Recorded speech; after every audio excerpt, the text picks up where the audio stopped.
En ce jeudi 5 août, Elisabeth Guignot fête ses 80 ans. L'occasion d'en apprendre un peu plus sur celle qui avait été mariée à l'acteur Gérard Depardieu entre 1970 et 2006. Date officielle de leur divorce.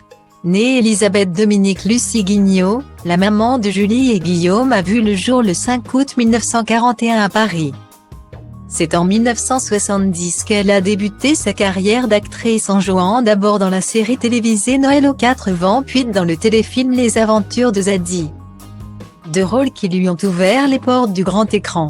En 1984, les Français l'avaient ainsi découverte à l'affiche du film Le Tartuffe, dans lequel elle avait donné la réplique à celui qui est par la suite devenu son époux, Gérard Depardieu. Tout est ensuite allé très vite pour Elisabeth Guignot qui, en l'espace de 2 ans, a joué dans de nombreux films tels que On ne meurt que 2 fois, L'amour ou presque, Manon des Sources ou encore Jean de Florette.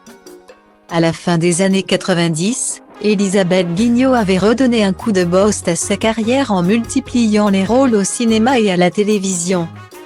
Après des apparitions remarquées dans Les Aveux de l'innocent, 1996, Bouge, 1997. Héroïne, 1997, Innocent, 1999, Pas d'histoire, 2001, ou encore Ceci est mon corps, 2001. Elle avait ainsi joué dans plusieurs séries telles que La Rivière Espérance, en 1995, ou Alice Nevers, Le juge est une femme, 2003. Mais cette période prolifique a été suivie par une longue traversée du désert. En effet, depuis les années 2000, l'ex-compagne de Gérard Depardieu se fait très discrète sur le devant de la scène.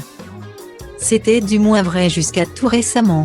En 2019, elle a en effet accepté de reprendre du service devant la caméra de son ami José Dayan pour le téléfilm Quand sort la recluse.